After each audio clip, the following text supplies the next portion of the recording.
चलिए, आज से हम लोग आपका जो है फिजिक्स का सिलेबस को शुरू करेंगे। ठीक है, भौतिक विज्ञान, हिंदी में कहते हैं भौतिक विज्ञान, और अंग्रेजी में होता है फिजिक्स। सबसे पहले इसके टॉपिक के बारे में बात कर लेते हैं, उसके बाद जो है फिर हम जो है एक एक टॉपिक उठाएंगे और उसके बारे में अध्ययन करेंगे। तो जो सबसे पहला टॉपिक है वो है मूल बल कौन कौन से। ठीक है, बेसिक फोर्स कौन कौन से हैं, ये इसके बारे में हम बात करेंगे। मतलब जो धरती पर जो फोर्स काम कर रहा है, जो एक चाहे पिंडों के बीच में हो, मतलब चाहे खगोलीय पिंड के बीच में हो या धरती के ऊपर जो भी बल कार्य कर रहे हैं, उनके बारे में हम यहाँ पर बात करेंगे, मूल बल के बारे में। उसके बाद जो है जो दूसरा टॉपिक, एक टॉपिक में यहाँ पर स्किप कर रहा हूँ, मात्रक एवं मापन। इससे ज़्यादा क्वेश्चन पूछे जाते नहीं हैं। ठीक है, तो जब मैं कोई टॉपिक पर्टिकुलर पढ़ाऊंगा तो वहीं पर ही मात्रक और मापन को जो है उसके साथ बनाता हुआ चला जाऊंगा, तो उसको अलग से कोई पढ़ने की आपको आवश्यकता नहीं है। ठीक है, अगला है सरल रेखा में गति, motion in linear line, linear line. ठीक है, इंग्लिश वाले अपने आप लिख ले, मोशन इन लीनियर लाइन। चौथा है चौथा बोला, तीसरा है समतल में गति।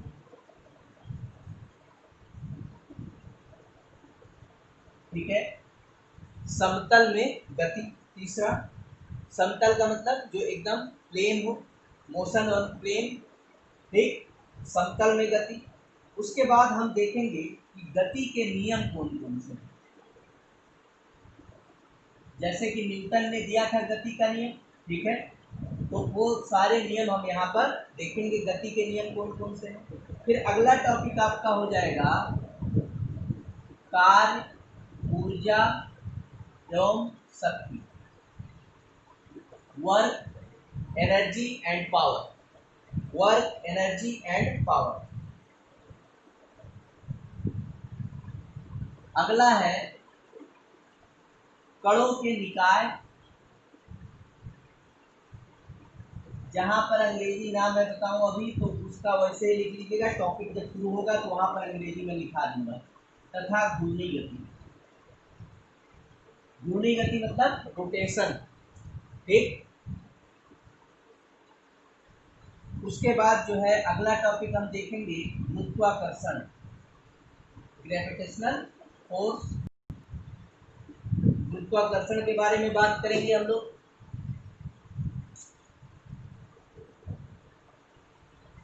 उसके बाद जो अगला टॉपिक हम लेंगे वो है ठोसों के यांत्रिक गुण।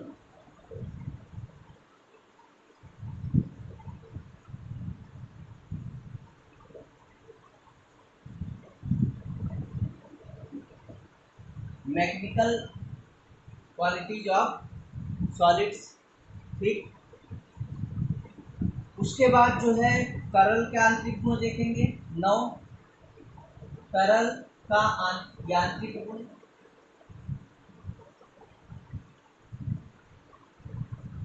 ठीक है, ये आपके 9 टॉपिक हैं, इतना नोट करिए जल्दी से। उसके बाद फिर से ऊपर से शुरू करते हैं।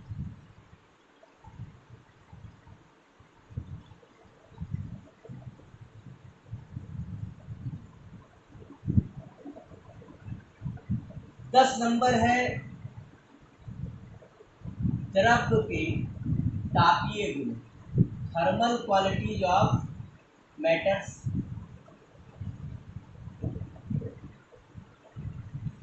द्रव्य के तापीय गुण। उसके बाद हम बात करेंगे 11 नंबर ऊष्मागतिकी, ऊष्मागतिकी,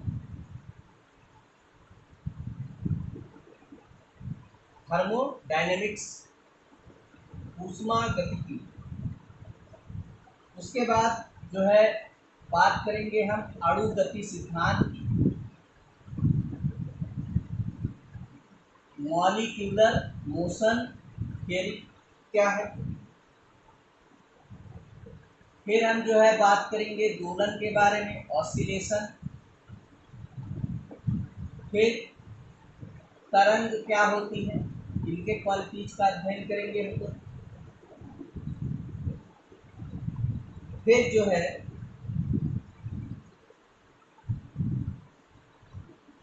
वैद्युत आवेश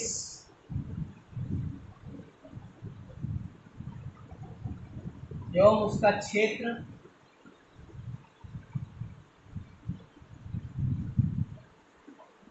इलेक्ट्रिक चार्ज एंड एरिया, ठीक है।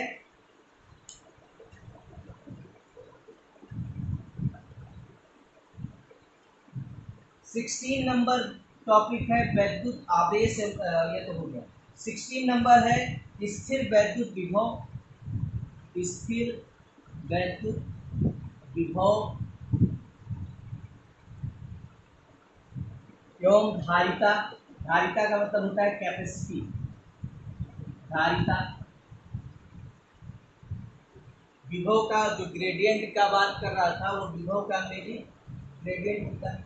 इसका इंग्लिश जब टॉपिक शुरू करूंगा तो वहां पर करवा दूंगा, टेंशन मत लीजिए उसका। अगला है इलेक्ट्रिक करंट, विद्युत धारा, 17 नंबर।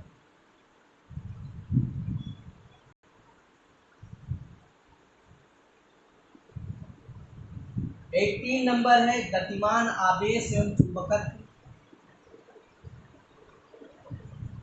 गतिमान आवेश एवं चुंबकत्व, मैग्नेटिज्म।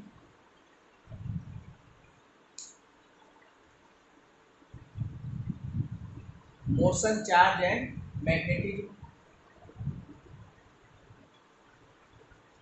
ये आपका 18 नंबर टॉपिक। इसके बाद जो है 19 नंबर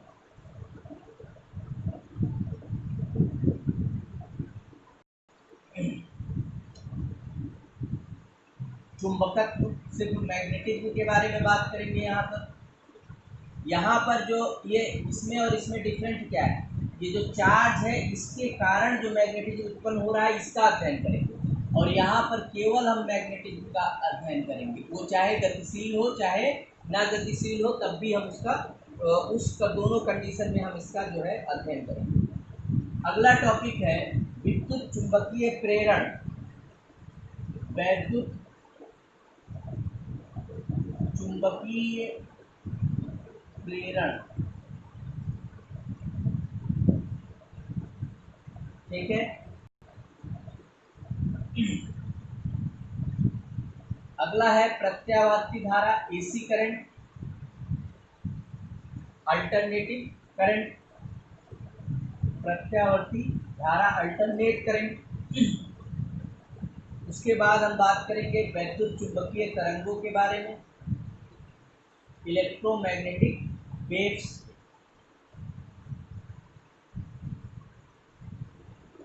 विद्युत चुंबकीय तरंग क्या होते हैं इसके बारे में बात करेंगे। उसके बाद जो है हम लोग किरण, किरण प्रकाशिकी मतलब रे ऑप्टिकल, रे ऑप्टिक्स एवं प्रकाशिक यंत्र किसका किसका, ऑप्टिकल टूल्स कौन कौन से हैं, प्रकाशिक यंत्र, इसके बारे में बात करेंगे।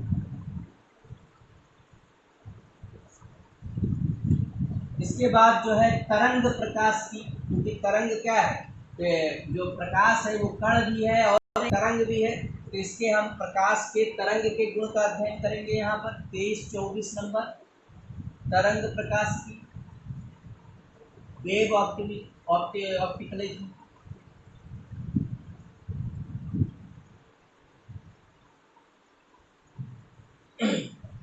25 नंबर जो है radiation and dual nature of matter, विकिरण तथा द्रव्य की द्वैत प्रकृति, द्वैत प्रकृति, इसके बारे में हम लोग बात करेंगे। उसके बाद हम लोग बात करेंगे परमाणु के बारे में, ठीक है। उसके बाद परमाणु के बाद जो है इसके नाभिक के बारे में, न्यूक्लियस के बारे में बात करेंगे, ठीक।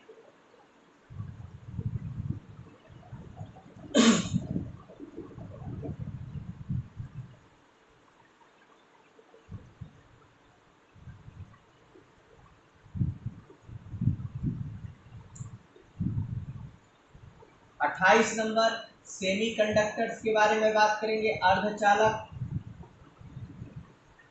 ठीक है। फिर अर्धचालक इलेक्ट्रॉनिक पदार्थ,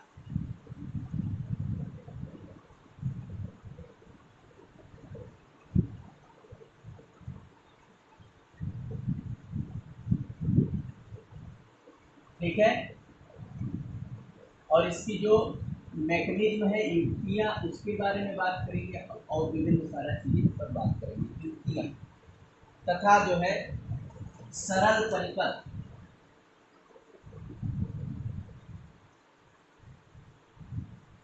जो सरल परिपथ,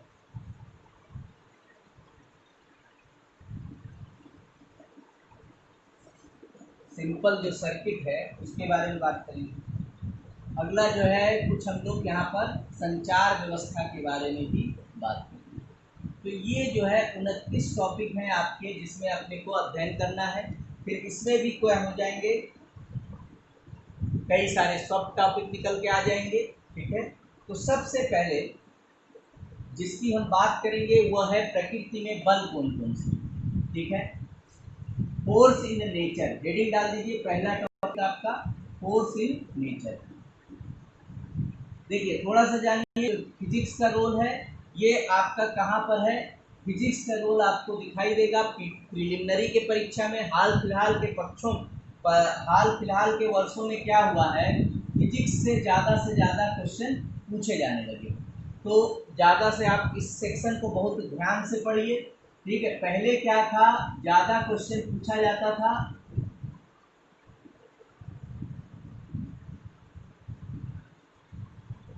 ज़्यादा क्वेश्चन जो पूछा जाता था वो आपसे पूछा जाता था जो है बायोलॉजी से पूछा जाता था, मतलब जो है जीव विज्ञान से पूछा जाता था। लेकिन हाल फिलहाल के वर्षों में क्या किया गया है, अब जो है जो फिजिक्स और केमिस्ट्री इस पोर्शन से भी इक्वली क्या हो गए हैं, ये इम्पोर्टेंट हो गया और यहाँ से लगातार क्वेश्चन पूछा जा रहा है, ठीक है।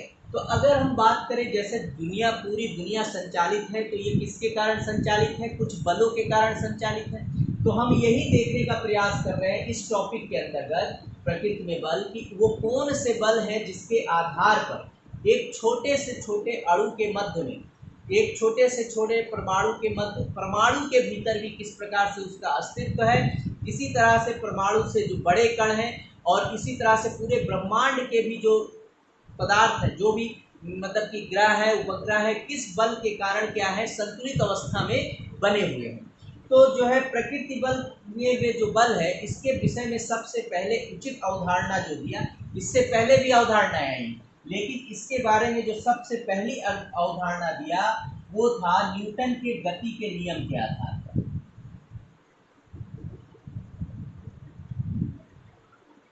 ठीक है।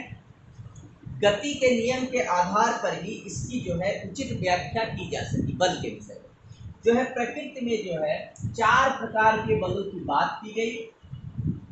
पहला बल था गुरुत्वाकर्षण बल,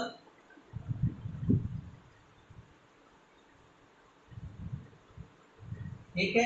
दूसरा है विद्युत चुंबकीय बल,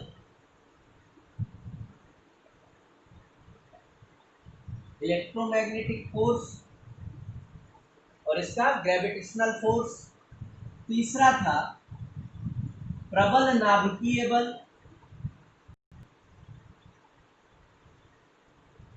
स्ट्रॉन्ग न्यूक्लियस फोर्स, सबसे लास्ट में दुर्बल वीक नाभिकीय, ठीक है। तो पहले यहाँ तक की बात लिख लेते हैं, उसके बाद जो है हम एक एक उठाएंगे और उसके बारे में बात करेंगे। तो लिखिए, बल के विषय में उचित धारणा।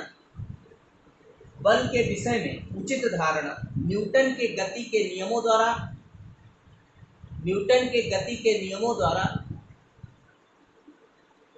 सिद्ध हुआ। न्यूटन की गति के नियमों के द्वारा सिद्ध हुआ। प्रकृति में 4 प्रकार के मूल बल हैं। प्रकृति में 4 प्रकार के मूल बल हैं। बेसिक फोर्स कौन से हैं? 4 बना लीजिए। गुरुत्वाकर्षण बल, विद्युत चुंबकीय बल, प्रबल नाभिकीय बल एवं दुर्बल नाभिकीय बल। ग्रेविटेशनल फोर्स, ठीक है, इलेक्ट्रोमैग्नेटिक फोर्स, उसके बाद जो है स्ट्रॉन्ग न्यूक्लियस फोर्स और वीक न्यूक्लियस फोर्स। इतना अगर बल बन गया हो तो सबसे पहले हम बात करते हैं गुरुत्वाकर्षण बल के बारे में, ग्रेविटेशनल फोर्स के बारे में। देखिए, जो सबसे कमजोर बल होता है, जो सबसे कमजोर आकर्षण बल होता है, वो गुरुत्वाकर्षण बल ही भी होता है। और सबसे जो प्रबल बल होता है वो होता है प्रबल नाभिकीय बल। ठीक है, दुनिया में जो आप गुरुत्वाकर्षण बल देख रहे हैं, जिसके कारण हम चल पा रहे हैं, घूम पा रहे हैं, सब कुछ कर पा रहे हैं, वो असल इन 4 मूल बलों में सबसे कमजोर प्रकार का बल। ठीक है, कैसे है अभी हम बात करेंगे उसके बारे में। तो सबसे पहले हेडिंग डाल दीजिए गुरुत्वाकर्षण बल।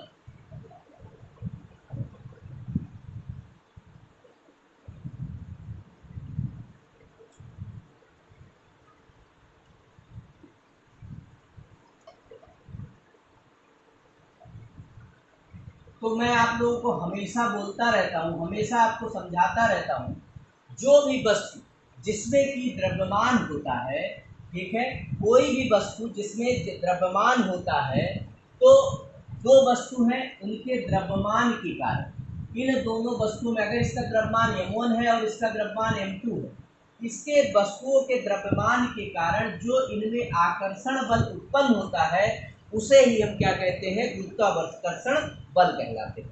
तो और यह क्या है? यह बल कैसा है? सार्वत्रिक बल है। सार्वत्रिक मतलब यूनिवर्सल फोर्स है, क्योंकि आप जहां पर भी जाएंगे, ठीक है, ब्रह्मांड में आप कहीं भी जाएंगे तो ये बल आपको उपस्थित जरूर मिलेगा।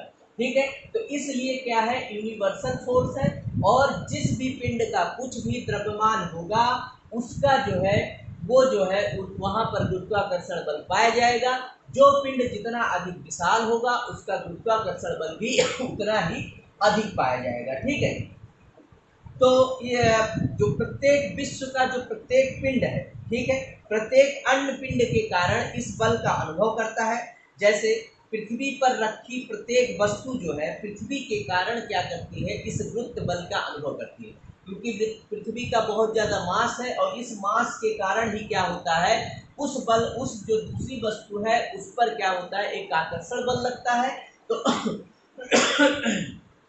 चाहे पृथ्वी के परितः चंद्रमा घूम रहा हो, या हम कोई कृत्रिम उपग्रह की गति कर रहे हैं, या सूर्य के जो परितः कोई चंद्रमा का घूमना या पृथ्वी का घूमना, या मानव उपग्रह की गति, ठीक है, या पृथ्वी पर कोई गिरता हुआ पिंड है तो वो भी गिर रहा है, किसके कारण?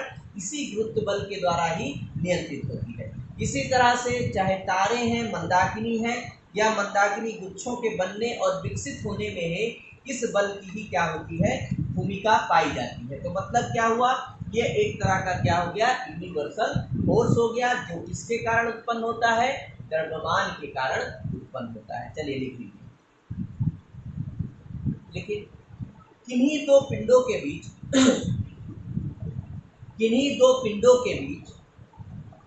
उनके द्रव्यमान के कारण, उनके द्रव्यमानों के कारण लगने वाला आकर्षण बल गुरुत्वाकर्षण बल, लगने वाला आकर्षण बल गुरुत्वाकर्षण बल। एक बात ध्यान रखिएगा, जो गुरुत्वाकर्षण बल है ये केवल और केवल आकर्षण बल। कैसा बल है? आकर्षण बल है। मतलब इस बल के कारण 2 वस्तुएं एक दूसरे के पास आती है। कभी भी इस बल के कारण 2 वस्तुएं एक दूसरे से दूर नहीं जाती हैं। मतलब यह केवल कैसा बल है, आकर्षण बल है, या इसे आकर्षी बल भी कहते हैं, अट्रैक्शन फोर्स है ये, ठीक है। ये केवल कैसा फोर्स है, अट्रैक्शन फोर्स है। तो लिखिए, लगने वाला आकर्षण बल है जिसका द्रव्यमान, किसी भी पिंड का जितना अधिक द्रव्यमान होगा, किसी भी पिंड का जितना अधिक द्रव्यमान होगा, उसका गुरुत्वाकर्षण बल भी उतना ही अधिक होता है, यह एक सार्वत्रिक यूनिवर्सल फोर्स है, यह एक सार्वत्रिक बल है, यूनिवर्सल फोर्स है। इसे मैं बाइलैंग्वेज में नहीं पढ़ा रहा हूँ, जहाँ जहाँ शब्द टिपिकल होगा तो वहीं पर बाइलैंग्वेज करूँगा। इसका कारण ये है कि ये जो है टोटली क्या होगा, आपका जो है पीटी के ओरिएंटेड है, तो इसको बाइलैंग्वेज पढ़ा के फिर टाइम वेस्ट होगा, क्योंकि एक बार हिंदी एक बार इंग्लिश, तो तेजी से पढ़ाना भी है, तो इसलिए इसको बाइलैंग्वेज नहीं कर रहा हूँ। जहाँ जहाँ कठिन शब्द है उन्हीं को मैं इंग्लिश में कन्वर्ट कर रहा हूँ। जब मैं साइंस टेक पढ़ाऊँगा तो उसे मैं बाइलैंग्वेज ही पढ़ाऊँगा, ठीक है। लेकिन फिजिक्स को हम बाइलैंग्वेज नहीं पढ़ेंगे, क्योंकि ये केवल आपको पीटी के लिए तैयार करना है, इसमें से लिखने के लिए आपका कुछ भी नहीं आने वाला है। तो लिख लीजिए, यह एक सार्वत्रिक बल है, मतलब यूनिवर्सल फोर्स है। विश्व में प्रत्येक पिंड, विश्व में न लिखे, लिखे ब्रह्मांड में प्रत्येक पिंड प्रत्येक अन्य पिंड के कारण इस बल का अनुभव करता है, जैसे इस पृथ्वी पर रखी प्रत्येक वस्तु,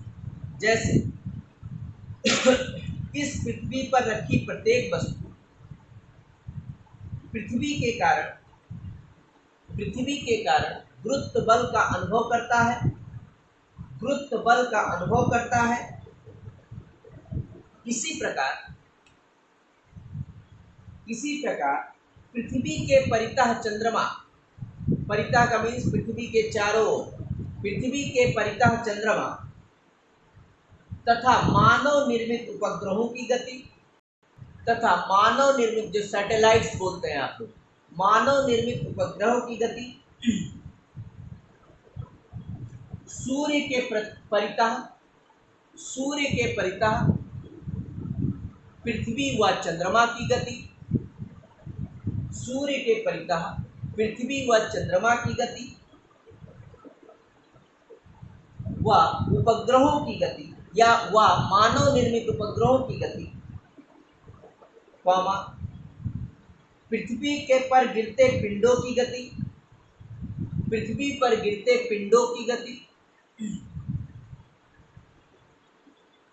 गुरुत्व बल द्वारा ही नियंत्रित होती है।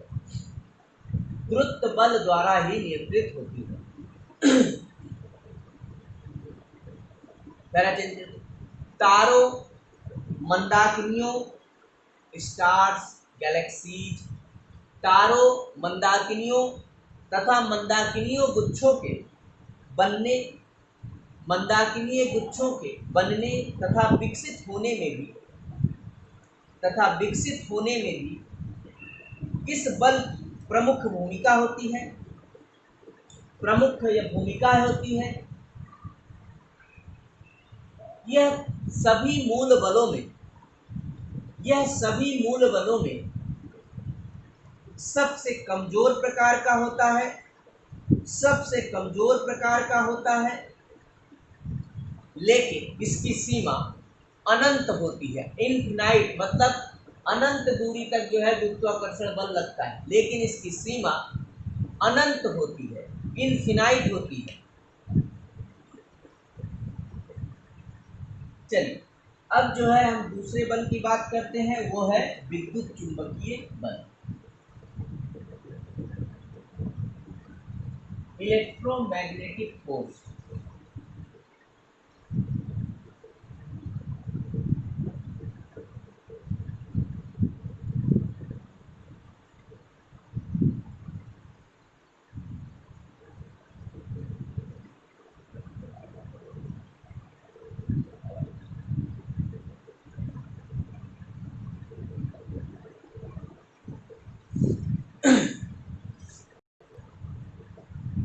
तो जो इलेक्ट्रोमैग्नेटिक फोर्स है ये उन कणों के बीच में लिखता है जिसमें आवेश हो। आवेश मतलब जिन पर चार्ज, जैसे पॉजिटिव और निगेटिव चार्ज। तो ऐसे कण जिनमें चार्ज पाए जाते हैं, जिनमें आवेश पाए जाते हैं, उनके मध्य लगने वाला बल भी क्या कहलाता है?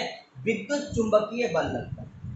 जब आवेश विराम अवस्था में रहता है, मतलब जब आवेश जो है गति नहीं कर रहे होते हैं, तो विराम अवस्था में रहता है, तो इस बल को कूलाम एक वैज्ञानिक थे, उन्होंने कुछ नियम दिया, उस नियम के आधार पर इसे व्यक्त किया जाता है। किस स्थिति में? जब ये आवेश विराम अवस्था में रहते हैं, मतलब अपनी जगह पर रुके हुए रहते हैं, ये गति नहीं कर रहे होते।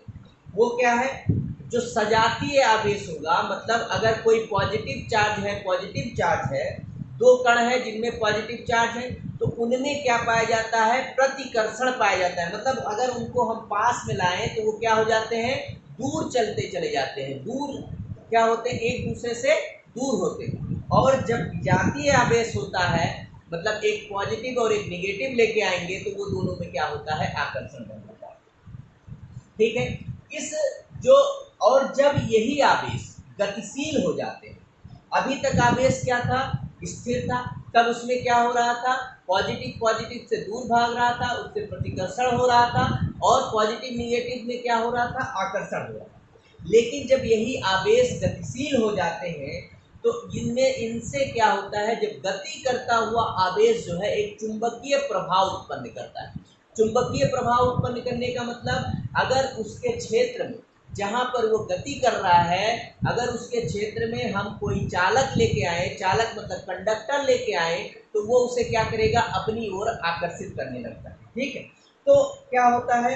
इससे जो गतिशील आवेश होता है, इसके कारण चुंबकीय प्रभाव उत्पन्न होता है, और चुंबकीय जो क्षेत्र बनता है, तो गतिशील करने वाला जो कण है, मान लीजिए ये कण है, गति कर रहा है, तो इसके चारों ओर क्या हो जाएगा? एक चुंबकीय बल का निर्माण होगा। और यही चुंबकीय क्षेत्र जो है, ये इसका क्या हो गया? इसका मैग्नेटिक एरिया हो गया।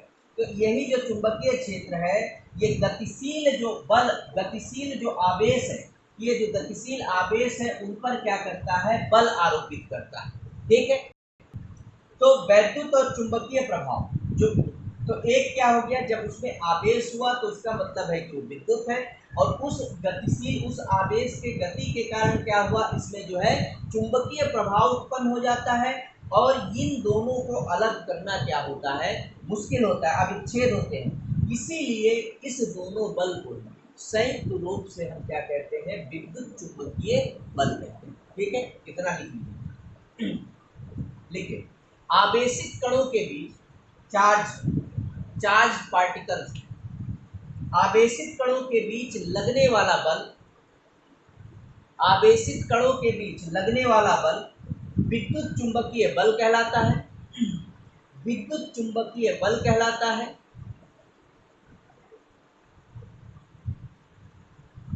जब आवेश विरामावस्था में होता है, तो जब आवेश विरामावस्था में होता है, तो इस बल को कूलाम के नियम से, कूलाम के नियम से व्यक्त किया जाता है। कूलाम के नियम से व्यक्त किया जाता है, जिसके अनुसार सजातीय आवेशों में, सेम टाइप ऑफ चार्ज, सजातीय आवेशों में प्रतिकर्षण मतलब एक दूसरे से दूर जाना, एवं विजातीय आवेशों में आकर्षण होता है, पैराजन करिए। गतिशील आवेश चुंबकीय प्रभाव उत्पन्न करते हैं, तथा इससे निर्मित चुंबकीय क्षेत्र मैग्नेटिक एरिया गतिशील आवेशों पर गतिशील आवेशों पर बल आरोपित करते हैं। गतिशील आवेशों पर बल आरोपित करते हैं मतलब उस पर बल फोर्स अप्लाई करते हैं, बल आरोपित करते हैं। विद्युत तथा चुंबकीय प्रभाव, विद्युत तथा चुंबकीय प्रभाव अविच्छेद है मतलब एक दूसरे से अलग नहीं किए जा सकते, अविच्छेद है। इसीलिए इस बल को विद्युत चुंबकीय बल कहा जाता है। इस बल को विद्युत चुंबकीय बल कहा जाता है।